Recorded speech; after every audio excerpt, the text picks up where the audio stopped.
नमस्कार, मैं हूं संजय शर्मा। आप देख रहे हैं 4 PM न्यूज़ नेटवर्क। चुनाव में 48 घंटे बचे हैं और उससे पहले काफ़ी चीज़ें बदलती हुई नज़र आ रही हैं। उत्तर प्रदेश, जहाँ पे भारतीय जनता पार्टी ने अपना सारा दामोदार स्थापित कर रखा है। ये मान के चल रहे हैं कि उत्तर प्रदेश में जो बची हुई सीटों का नुकसान होगा, जो बाकी राज्यों में नुकसान हो रहा है, वो उत्तर प्रदेश में हम पूरा करेंगे। लेकिन चुनाव की घड़ियां जैसे-जैसे नज़दीक आ रही हैं, उत्तर प्रदेश में पासा पलटता हुआ नज़र आ रहा है। ठाकुरों ने कल पंचायत करी। 60-70 हजार, 50-60 हजार ठाकुर इकट्ठे हुए। कहा गया, रघुपति रीत सदा चली आई, प्राण जाए पर वचन ना जाए। जय भवानी के नारे लगे और कहा गया कि हम तो भगवान राम के वंशज हैं, जो कह दिया वो करते हैं, अपने वचन पूरे करते हैं। रघुकुल रीत सदा चली आई, प्राण जाए पर वचन ना जाए। ऐसे नारे लगातार लगते रहे। और फिर क्षत्रियों ने, वहां एक परंपरा है पश्चिमी उत्तर प्रदेश में, लोटे में नमक डलवाया। मतलब ये एक तरह का संकल्प होता है। और जय भवानी के बीच में कसम खाई गई कि पश्चिमी उत्तर प्रदेश में क्षत्रिय समाज कहीं पे भी भारतीय जनता पार्टी को वोट नहीं देगा। एक झटके से कैराना, मुजफ्फरनगर, मेरठ, सहारनपुर, बागपत, इन सीटों का नजारा बदल गया। बिजनौर, इन सीटों का नजारा बदल गया। योगी आदित्यनाथ भागे भागे गए, लेकिन ठाकुर मानने को राजी नहीं थे। पिछले दिनों जब योगी आदित्यनाथ गए तो उनके सामने संजीव बालियान मुर्दाबाद के नारे लग गए। पश्चिमी उत्तर प्रदेश, जहां पहले चरण में ही वोट डाले जाएंगे, वहां का जायका इतना खराब हो जाएगा, ये मोदी जी ने सोचा नहीं था। और गांव गांव नारे लग रहे हैं, क्षत्रियों के बीच नारे लग रहे हैं और कह रहे हैं क्षत्रिय कि अगर 70 के पार चली गई उत्तर प्रदेश में भाजपा, तो योगी आदित्यनाथ को हटा दिया जाएगा। और ये बात बहुत ज्यादा चर्चा का विषय बन चुकी, खासतौर से क्षत्रिय समाज में। और ये, अगर ये समाज इतना प्रभावशाली समाज है कि कहीं का कहीं गुल खिला सकता है। पश्चिमी उत्तर प्रदेश में त्यागियों के गांव के बाहर हमने बोर्ड लगे देखे, जहां पे बोर्ड पे लिखा है, हमारी सबसे बड़ी भूल कमल का फूल। सैनी समाज नाराज है कि उनका प्रतिनिधित्व नहीं मिला। देश में अलग अलग राज्यों में ऐसी खबरें और भी जगह से आ रही हैं। राजस्थान में भी बीजेपी को पसीने आ रहे हैं।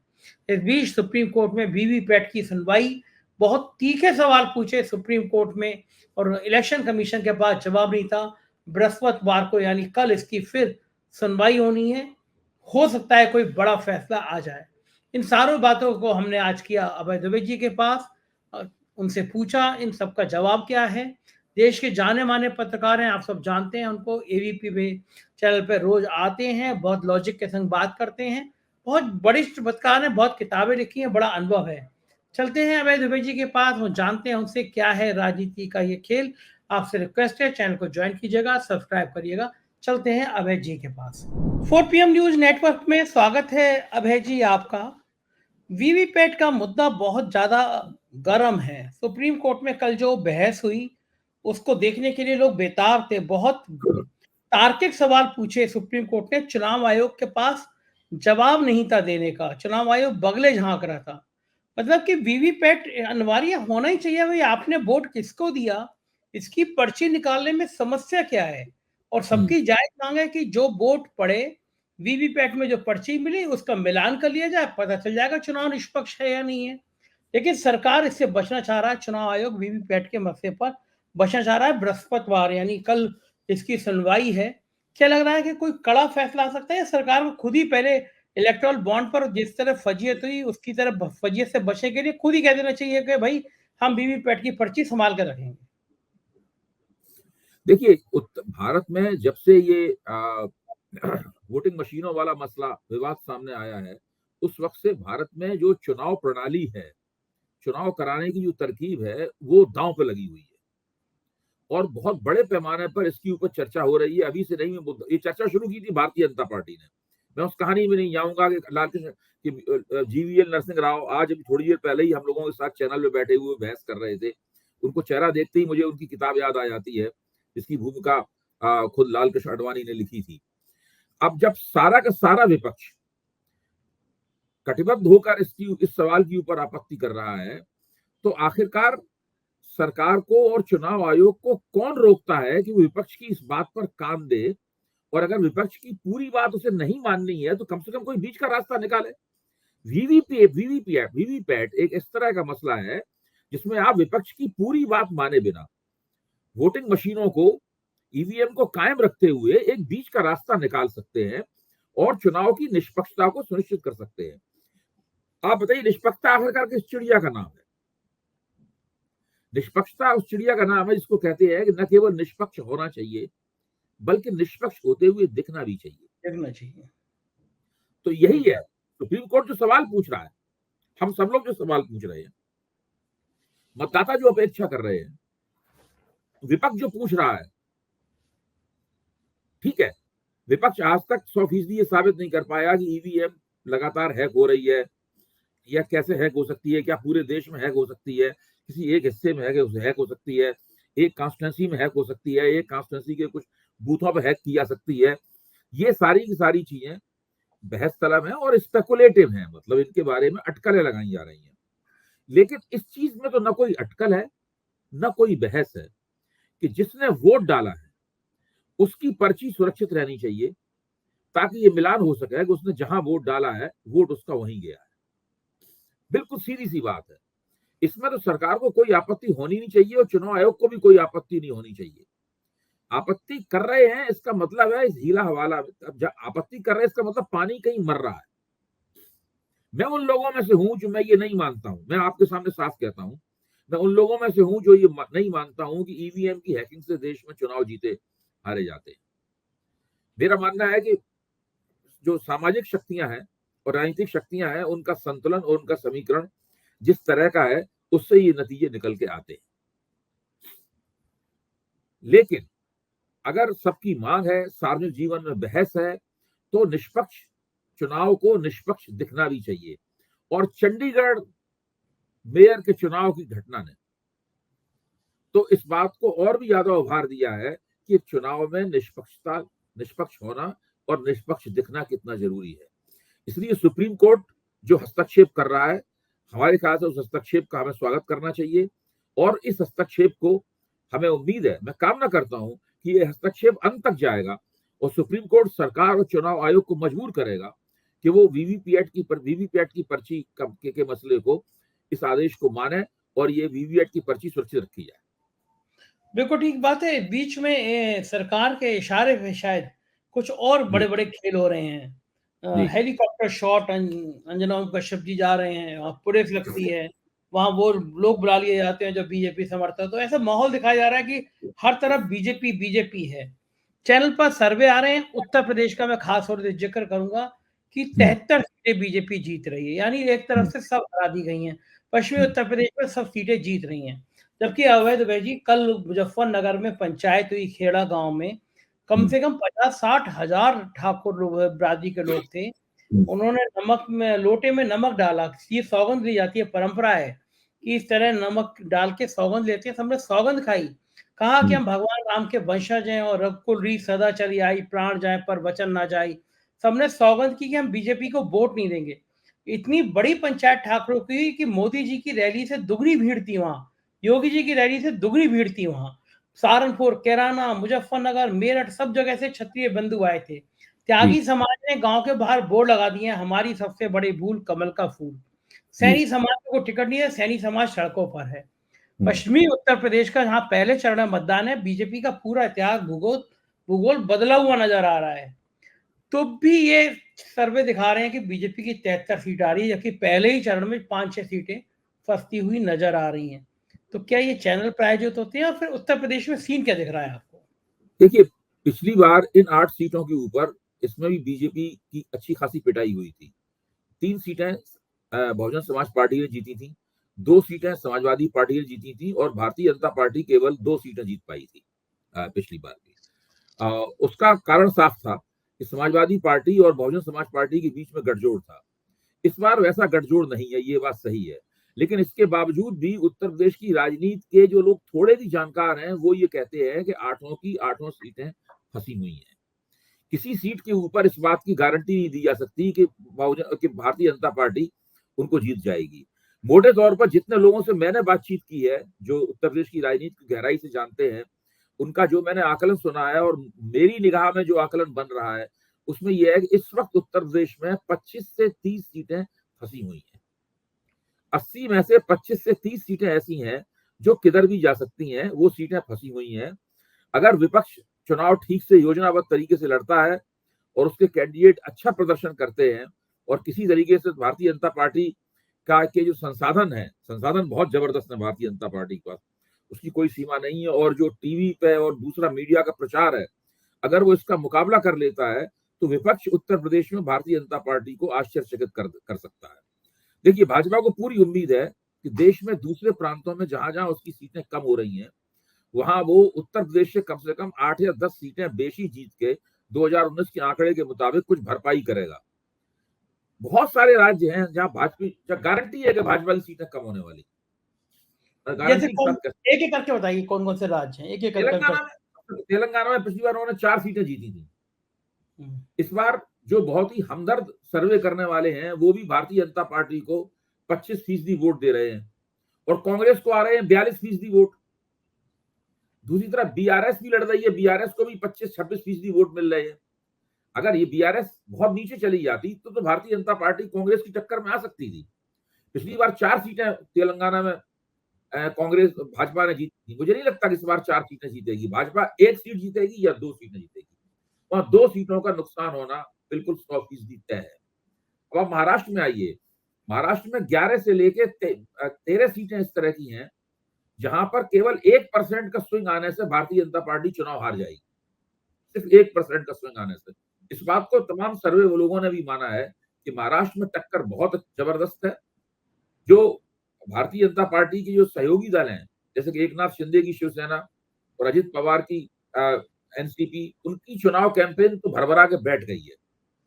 यानी उनको जितने टिकट मिले हैं, उनको तो आप मान के चलिए कि उनमें किसी का भी जीत पाना बहुत मुश्किल है। कुछ एक आध जीत जाए तो जीत जाए।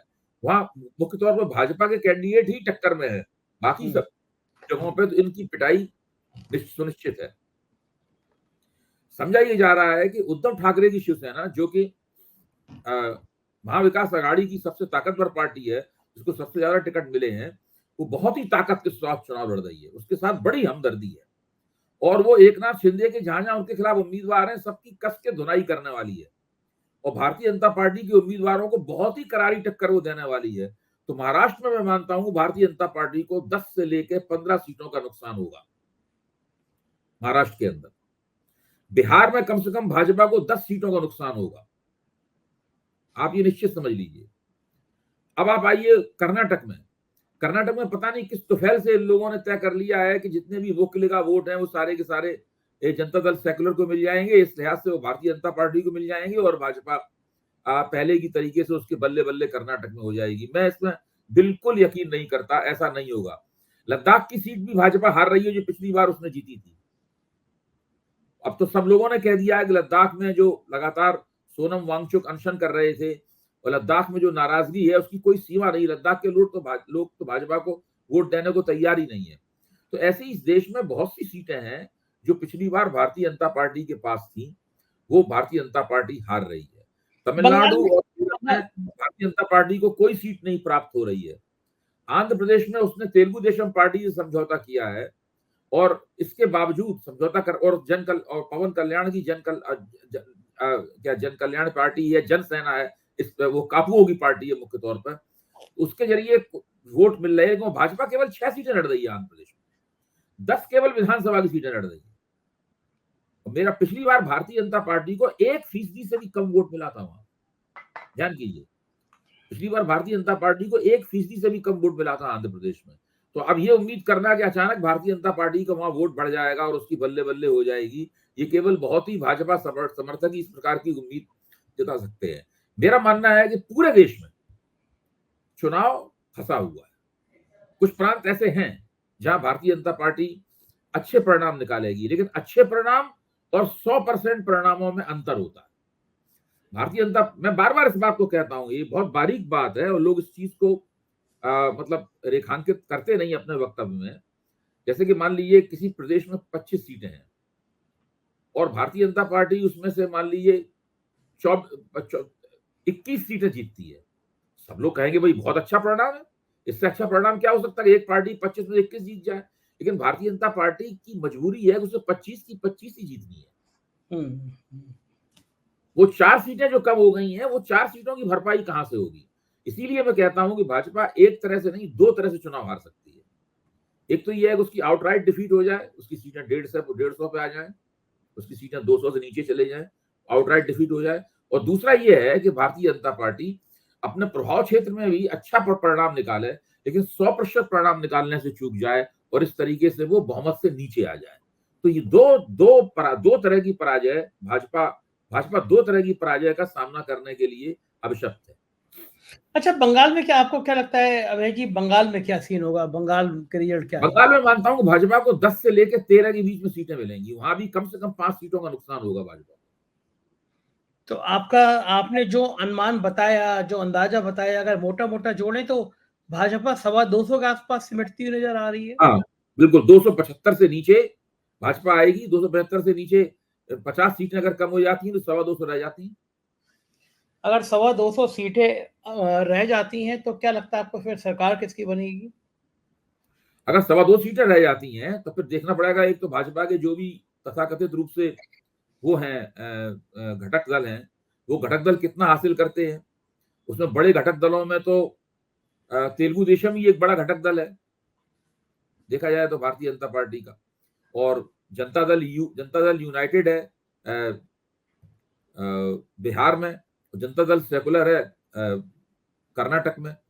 ये बड़े घटक दल है। अकाली दल उनका घटक दल रहा नहीं, शिवसेना घटक दल रही नहीं, उसको तोड़ के एक हिस्से को उन्होंने अपने मिला लिया है। तो अब बड़ी पार्टियां तो भाजपा के साथ है नहीं, तो मुझे नहीं लगता कि भाजपा को 25 से 30 सीटों का कोई भी कुशन एनडीए के घटक दलों द्वारा मिल पाएगा। लेकिन भाजपा को एक बड़ा क्वेश्चन ये मिलेगा कि अगर तेलुगु देशम आंध्र प्रदेश में हार जाती है, जिसकी मुझे उम्मीद है कम से कम हार जाएगी, क्योंकि वाईएसआर रेड्डी को अकेले दम पर 40 से 42% का वोट दिखाया जा रहा है। इसका मतलब है कि वाईएसआर रेड्डी कांग्रेस के खिलाफ कोई एंटी इनकम्बेंसी वहां पर नहीं है। जिस पार्टी के खिलाफ एंटी इनकम्बेंसी होती है वो पार्टी को 40 से 42% वोट नहीं मिलता। तो 40 से 42%, और रेड्डी समाज पूरी तरह उसका साथ दे रहा है उसका। आंध्र प्रदेश में रेड्डी समाज कांग्रेस के साथ है, और नहीं, तेलंगाना में रेड्डी समाज कांग्रेस के साथ है, और आंध्र प्रदेश में रेड्डी समाज वाईएसआर रेड्डी कांग्रेस के साथ है। तो ऐसी स्थिति में मुझे लगता है कि अगर तेलुगु देशम पार्टी हार जाती है और वाईएसआर रेड्डी चुनाव जीत जाते हैं, तो भारतीय जनता पार्टी वाईएसआर रेड्डी का समर्थन तेलुगु देशम को फौरन कूड़ेदान में फेंक देगी और वाईएसआर रेड्डी का समर्थन प्राप्त कर लेगी। एक उसको ये संभावना ये मुझे दिखाई पड़ती है, जहां से उसे वो क्वेश्चन मिल सकता है। लेकिन एक बात तो और भी है कि जो सरकार बना रहा होगा उस दौर में, मान लीजिए इंडिया गठबंधन की सरकार बनाने की स्थिति आई तो वाईएसआर रेड्डी उसके साथ रहेंगे, वो क्यों जाएंगे बीजेपी के साथ? अगर इंडिया गठबंधन की सरकार बनने की संभावना हुई तो सारी क्षेत्रीय शक्तियां उसी के साथ जाएंगी। लेकिन इंडिया गठबंधन की सरकार बनने के लिए पहली एक शर्त है, कम से कम कोई एक ऐसी पार्टी होनी चाहिए उसके अंदर जिसके पास 100+ एमपी हो। तो आपको क्या लगता है कांग्रेस 100 सांसद जिता पाएगी, नहीं जिता पाएगी? अगर कांग्रेस अगर आपकी बात ठीक है, अगर भाजपा की 275 से 50 272 से 50 सीटें कम होती हैं तो फायदा तो कांग्रेस को काफी होगा ना इसके अंदर, तो कांग्रेस आगे बढ़ेगी। कितना आगे बढ़ती है ये एक प्रश्न है। तो मैं ये मानता हूं कि अगर कांग्रेस 100+ सीटें जिता पाती है तो कांग्रेस उस सरकार की एंकर पार्टी बन जाएगी, और उसके बाद में फिर वो दूसरी तमाम पार्टियों को अपनी ओर आकृष्ट कर पाएगी। ये सब निर्भर करता है कि चुनावी परिणामों की नक्शा नवीसी किस तरह से होती है, उसकी मैपिंग किस तरीके से होती है, उसकी रूपरेखा क्या बनती है। प्रधानमंत्री जी आज बिहार में कल कह रहे थे कि बताइए, संविधान सनातनी लोगों ने लिखा, ये रामनवमी का जुलूस ही निकलने देते। चुनाव में आपको लोगों की रोजी रोटी, लोगों की शिक्षा और नौकरी, महंगाई, इन पे बात करना चाहिए कि संविधान सनातनी ने लिखा। अगर सनातनियों ने नहीं लिखा होता तो क्या होता? ये सब बातें क्यों करते हैं प्रधानमंत्री? ये जो सनातनी कर रहे हैं, इसी की वजह से तमिलनाडु में 0 मिल रहा है। तमिलनाडु में 0 क्यों मिल रहा है? तमिलनाडु में इनके साथ ऑल इंडिया अन्ना द्रमुक कशगम थी। सनातनी उदयनिधि स्टालिन ने जब सनातनी का मसला उठाया तो अन्ना द्रमुक को लगा कि अगर वो भाजपा के साथ बनी रही तो उसका तमिलनाडु की स्थानीय राजनीति में कबाड़ा हो जाएगा, इसलिए उसने इनका साथ छोड़ दिया। फिर पीएमके जैसी बहुत कुछ छोटी छोटी पार्टियों को अपने साथ लाए, लेकिन वो पूरी तरीके से वहां लड़ाई से बाहर है। वहां पे बहुत बड़े पैमाने पर डीएमके जो है, डीएमके और कांग्रेस का गठजोड़ है, वो चुनाव जीत रहा है। इसी प्रकार की हरकतों के कारण केरल में कुछ नहीं हो पा रहा है इनका। केरल में पूरी की पूरी 20 सीटें कांग्रेस के नेतृत्व वाला जो गठजोड़ है, जनवादी मोर्चा है, लोकतांत्रिक मोर्चा है, वो चुनाव जीत रहा है। तो ये, और इस तेलंगाना में क्यों नहीं आगे बढ़ पा रहे हैं? ये सनातनी की बातें करने के कारण ही दक्षिण भारत में इनकी गोट पूरी तरीके से पिट रही है। और भारतीय जनता पार्टी पता नहीं इस बात को क्यों नहीं समझती कि मोदी जी को जो वोट मिलते हैं वो इसलिए नहीं मिलते हैं कि वो सनातनी की बातें करते हैं, उसके कारण कुछ और हैं। जो भी वोट मोदी जी को मिलता है इसलिए नहीं मिलता है कि ये सनातनी की बात करते हैं। अगर इतने सनातनी थे तो जिस तरीके से उन्होंने राम मंदिर की प्राण प्रतिष्ठा की है, आप सोचिए ना, जिस तरीके से राम मंदिर की प्राण प्रतिष्ठा की है वो कोई सनातनी व्यक्ति तो नहीं कर सकता। सही बात है, शंकराचार्य विरोध कर रहे हैं, मंदिर बना नहीं तब भी हो गया। लेकिन मुद्दा वही रखते हैं कि सनातन के आसपास वो घूमते रहे, जिससे फायदा उनको मिलता रहे। और ये जो भावनाएं भड़काने वाला खेल है, क्या इस चुनाव में आपको लग रहा है कि पूरा हो पा रहा है? देखिए, जितना ये भावनाएं भड़काने वाले खेल की तरफ जाएंगे, उतना ही ये बात स्पष्ट होगी कि भाजपा को अपने चुनाव जीतने के ऊपर विश्वास नहीं है। आप देखिए, पिछले चुनाव में इन्होंने ये सनातनी इस टाइप की बातें बहुत कम की थी, ना के बराबर। तो जब भी ये सांप्रदायिक, इनकी जैसे जैसे चुनावी मुहिम सांप्रदायिक रूप ग्रहण करती है, वैसे वैसे इनका अविश्वास जो है वो लोगों के सामने स्पष्ट होता जाता है। और मेरा तो मानना यह है कि आज तक का रिकॉर्ड है, जब भाजपा ने खुली नंगी सांप्रदायिक चुनावी मुहिम चलाई है, उसको पराजय नसीब हुई है। बिल्कुल ठीक बात कह रहे हैं। और एक अलग दूसरा मुद्दा है अभय जी, अयोध्या के सांसद कह रहे हैं, मेरठ से प्रत्याशी हैं बीजेपी के अरुण गोयल, वो कह रहे हैं, अलग अलग जगह से अलग अलग पार्टी के नेता कह रहे हैं कि 400 सीट चाहिए क्योंकि संविधान बदलना है। ये संविधान बदलने का खेल जो है वो उसके पीछे मंशा क्या है? प्रधानमंत्री कह रहे हैं कि हमें बिल्कुल गलत बात है, हम संविधान नहीं बदलेंगे। लेकिन अलग अलग पार्टी के नेता जो कह रहे हैं, इनकी रणनीति ये होती है कि बड़ा आदमी कह रहे नहीं करना है, छोटे छोटे आदमी इस बात के मुद्दे को उठाते रहे, फिर बाद में बड़ा रूप ले ले वो। क्या ये वाकई में ये संविधान बदलने का खेल करना चाहते हैं? देखिए, भारतीय जनता पार्टी के नेताओं की एक पूरी की पूरी पीढ़ी, मेरे ख्याल से 2 या 3 पीढ़ियां ऐसी हैं पुरानी वाली, वो संविधान बदलने के नारे की खुराक पर पली है। जब 10 साल तक कांग्रेस की हुकूमत रही, तो उसके आखिरी दौर में आते आते इन लोगों को लगा कि इन्हें संविधान बदलने के आग्रह को छोड़ देना चाहिए। इसीलिए नरेंद्र मोदी जैसे ही प्रधानमंत्री चुने गए, उन्होंने पहली बात ये कही कि संविधान हमारा सबसे बड़ा धर्म ग्रंथ है। जाहिर है, धर्म ग्रंथ के अंदर कोई परिवर्तन नहीं किए जाते। राष्ट्रीय स्वयंसेवक संघ भी, मोहन भागवत ने भी अपने भाषणों में कहा है कि हम संविधान नहीं बदलेंगे। लेकिन याद कीजिए, अटल बिहारी वाजपेयी प्रधानमंत्री थे तो उन्होंने संविधान में परिवर्तन के लिए एक आयोग बनाया था। अगर वो 2004 में चुनाव नहीं हारते तो वो आयोग और भी काम करता। तो वो इन लोगों में, जब संविधान बना था 50 के दशक में, तभी ऑर्गेनाइजर में इस प्रकार के लेख छपते थे कि मनुस्मृति जब हमारे पास है तो हमें संविधान की क्या आवश्यकता है। इस प्रकार के लेख उसमें छपते थे। तो इन लोगों में इस प्रकार का आग्रह रहा है, एक विचारधारात्मक आग्रह है। हालांकि भारतीय जनता पार्टी ने आधिकारिक रूप से इस आग्रह को छोड़ दिया है, राष्ट्रीय स्वयंसेवक संघ ने भी छोड़ दिया है, लेकिन अभी भी वो पिछला मतलब जो आग्रह है, एक बड़े कार्यकर्ताओं के एक बड़े हिस्से में वो मौजूद है। अब नरेंद्र मोदी ने तो 400 का नारा इसलिए दिया है कि किसी तरीके से 272 तो मिल जाए। 400 का नारा इसलिए दिया है, लेकिन वो जो विचारधारात्मक लोग हैं वो इस तरह से उसको पेश कर रहे हैं कि हमें संविधान बदलना है। आपको ध्यान होगा कि इनका जो हेगड़े नाम का एक कर्नाटक का सांसद है, जो बहुत ही सांप्रदायिक किस्म का, अनंत हेगड़े, उसने भी चुनावी प्रक्रिया शुरू होने से पहले संविधान बदलने की बात कही थी। अनंत हेगड़े, हाँ, अनंत हेगड़े, उसका टिकट भी कटा है। अब देखिए इस प्रकार के नेताओं से ये कैसे निपटते हैं, क्योंकि ये नाथूराम गॉडसे की तारीफ करना, भगत सिंह का बुत बनाकर उसमें, महात्मा गांधी का बुत बनाकर उसमें गोलियां मारना, ये सब जो हरकतें होती हैं, वो ऐसे ही लोगों द्वारा होती हैं। ये संविधान बदलने की बात करने वाले लोग भी इसी कतार में खड़े हुए हैं। बिल्कुल ठीक बात है। अभय जी, मैं वापस आपको यूपी पे लौटाना चाहता हूँ। यूपी का आपको सीन नजर क्या आ रहा है? मुझे कुछ समझ में नहीं आ रहा, क्योंकि जिस तरह से क्षत्रिय समुदाय योगी जी को लेकर बड़ा सेंसिटिव हो रहा है, उसको लग रहा है ये 300 पार गए और योगी जी हटे, तो ये जो रिएक्शन अब लगातार बढ़ता चला जा रहा देखिए, है, अब तो कब? ये बात बहुत ज्यादा आ रही है। शुरू में मैंने भी, आपने जब बात कही थी तो मैं ईमानदारी से कह रहा हूं, मुझे नहीं लगा था कि ये बात गंभीर रूप अख्तियार करेगी। आपने काफी पहले मुझसे ये बात कही थी 4 पीएम के मंच पे चर्चा करते हुए, और मेरे ख्याल से आप पहले व्यक्ति थे जब जिसने ये बात कही थी। लेकिन अब मैं देखता हूँ अब सभी लोग ये बात कह रहे हैं। बड़े बड़े सेफोलॉजिस्ट जिनसे मैं रोज मिलता हूँ, तकरीबन डेली मुलाकात होती है, सुबह एक से और शाम को दूसरे से, वो सब भी टीवी पे तो नहीं बात कहते, लेकिन साथ में चाय कॉफी पीते हुए ये बात जरूर कहते हैं कि पूरे उत्तर प्रदेश में इस बात की चर्चा है कि अगर भारतीय जनता पार्टी की 75 सीटें आ गई तो फिर मुख्यमंत्री आदित्यनाथ का पत्ता साफ है।